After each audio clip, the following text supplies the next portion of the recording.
Welcome to today education Tamil. நம்ம எல்லாருமே எதிர்பார்த்துட்டு இருந்த NTPC அண்டர் கிராஜுவேட் எக்ஸாமுக்கான எக்ஸாம் சிட்டி இன்டிமேஷன் இன்னைக்கு அவுட் ஆயிடுச்சு.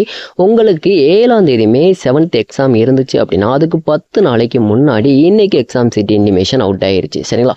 ஒரு சிலர் கேட்டிருந்தீங்க எனக்கு city slip is not yet live அப்படின்னு வருது அப்படின்னு. ஸோ அந்த மாதிரி ப்ராப்ளம் வந்துச்சு அப்படின்னா எப்படி சால்வ் பண்ணணும் அப்படிங்க இந்த வீடியோவில் டீட்டெயிலாக சொல்லியிருக்கோம். இப்போ உங்கள் மொபைலில் நீங்களே உங்களோட எக்ஸாம் சிட்டி எங்கே இருக்குது அப்படிங்கிறத செக் பண்ணிக்கலாம். ஸோ அதை எப்படி செக் பண்ணோம் அப்படிங்கிறத நம்ம பார்த்துடலாம்.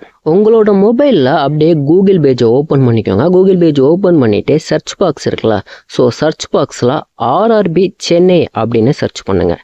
சர்ச் பண்ணிங்க அப்படின்னா கீழே ஸ்க்ரோல் பண்ணிகிட்டே வாங்க. RRB சென்னை கவர்மெண்ட்.in அப்படிங்கிற ஒரு அஃபிஷியல் வெப்சைட் இருக்கும். ஸோ இந்த வெப்சைட்டை அப்படியே நீங்கள் கிளிக் பண்ணிங்க அப்படின்னா டேரெக்டாக RRBக்கான அஃபிஷியல் வெப்சைட் உள்ளே போயிடும். சரிங்களா? ஸோ அப்படியே கீழே ஸ்க்ரோல் பண்ணிக்கிட்டே வாங்க. இப்போ CEN 07 இருக்குது பார்த்தீங்களா? ஸோ அதுதான் NTPC அண்டர் கிராஜுவேட்டுக்கானது. சரிங்களா? ஏற்கனவே இதில் மேலே கொடுத்துருக்காங்க பார்த்தீங்களா? இப்போ நீ clear view city intimation R download call letter அப்படின்னு இருக்குது பார்த்தீங்களா? ஸோ இந்த லிங்கை கிளிக் பண்ணால் தான் நம்மளுக்கான சிட்டி இன்டிமேஷனை பார்க்க முடியும். சரிங்களா? அதை கிளிக் பண்ணிவிட்டு அப்படியே உள்ளே போங்க.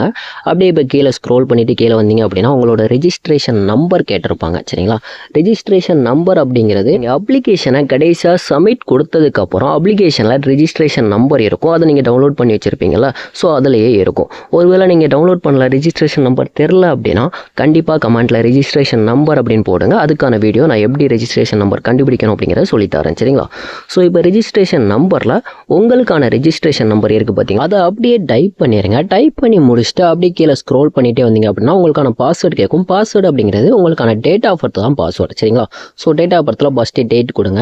அதுக்கப்புறம் டேட் கொடுத்ததுக்கப்புறம் செகண்ட் ஒன்றில் மந்த் கேட்டிருக்காங்க. ஸோ அந்த மந்த்தையும் கிளிக் பண்ணிடுங்க.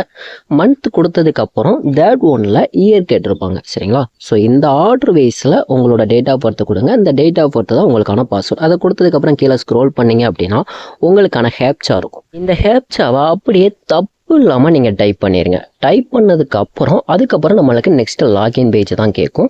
சரிங்களா? ஸோ இப்போ லாகின் கிளிக் பண்ணோம் அப்படின்னா அஃபிஷியலாக நம்மளுக்கு எக்ஸாம் சிட்டி இன்டிமேஷன் ஓப்பன் ஆயிரும். சரிங்களா? இப்போ இந்த கேண்டிடேட்டுக்கு என்ன வந்திருக்கு அப்படின்னா dear candidate city slip is not live yet அப்படின்னு வந்திருக்கு. சரிங்களா? ஸோ இந்த மாதிரி வந்துச்சு அப்படின்னா 7ஆம் தேதி எக்ஸாம் இல்லை, இவங்களுக்கு 8ஆம் தேதி எக்ஸாம் இருக்கலாம், இல்லை 9ஆம் தேதி எக்ஸாம் இருக்கலாம். சரிங்களா? ஸோ 7ஆம் தேதி எக்ஸாம் இருக்கவங்களுக்கு இன்னைக்கு கண்டிப்பாக உங்களுக்கான எக்ஸாம் சிட்டி எங்கே அப்படிங்கிறத பார்த்துக்க முடியும். பட் 8ஆம் தேதியும் 9ஆம் தேதி எக்ஸாம் இருக்கிறவங்களுக்கு கண்டிப்பாக city is not yet live அப்படின்னு தான் வரும். ஸோ இந்த மாதிரி இருக்கிறவங்க கண்டிப்பாக நாளைக்கு இல்லை நாளை கழிச்சு ட்ரை பண்ணுங்கள், உங்களுக்கும் ஓப்பன் ஆகிரும். ஓகேவா? ஸோ இந்த மாதிரி RRBக்கான அப்டேட் உடனுக்குடனே தெரிஞ்சுக்கணும் அப்படின்னா நம்மளோட சேனலை சப்ஸ்கிரைப் பண்ணி வச்சுக்கோங்க. Okay, thank you.